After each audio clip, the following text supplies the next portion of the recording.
যদি জীবনকে বিলাতে চাও, যদি রক্ত ঝরাতে চাও, যদি জীবনকে বিলাতে চাও, যদি রক্ত ঝরাতে চাও।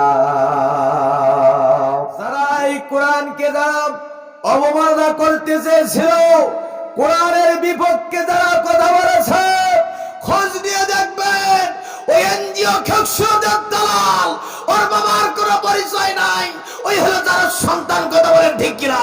6 আগস্টে ছাত্রদের আন্দোলনে আল্লাহ রাব্বুল আলামিন বাংলাদেশকে দ্বিতীয়বারের মতো আবার স্বৈরাচার মুক্ত করে আল্লাহ পাক ছাত্রদের আন্দোলনে বাংলাদেশকে আবার দ্বিতীয়বারের মতো স্বাধীনতা দান করেছে। কথা বলেন ঠিক কিনা? আগামীর বাংলাদেশ কোরআনের বাংলাদেশ, আগামী বাংলাদেশ ইসলামের বাংলাদেশ, আগামীর বাংলাদেশ আরে মালামার বাংলাদেশ। তোমরা যারা রাম বাম উই পোকা সর পোকা আছো, সময়ের অপেক্ষায় থাকো। বাংলার পার্লামেন্টে যেদিন কোরআনের আইন যেদিন পাস হয়ে যাবে, সময়ের অপেক্ষায় থাকো। তোমরা সেই দিন ওই যে ইহুদি খ্রিস্টানদের দ্বারা আছো, তারপর এই যে স্বৈরাচার উত্তরসূরির দ্বারা তোমরা আছো, সেই দিন তোমরা যুদ্ধ নেওয়ার টাইম পাবে না। কথা বলেন ঠিক কিনা?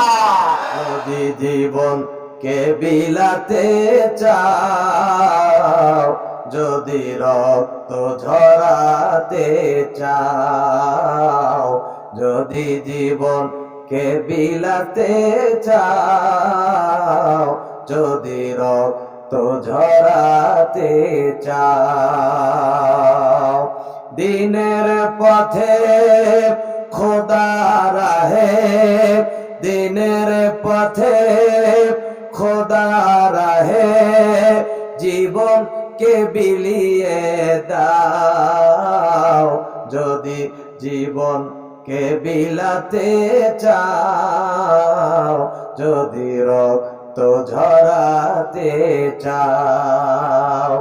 এই ঘরের কোণে বসে মরার দাম তো নেই কোনো,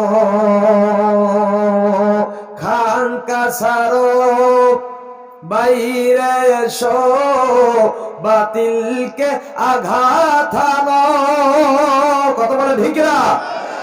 এ ঘরের কোণে বসে মরার দাম তো নেই কোনো, খানকা সারো বাইরে এসো, বাতিলকে আঘাত হানো।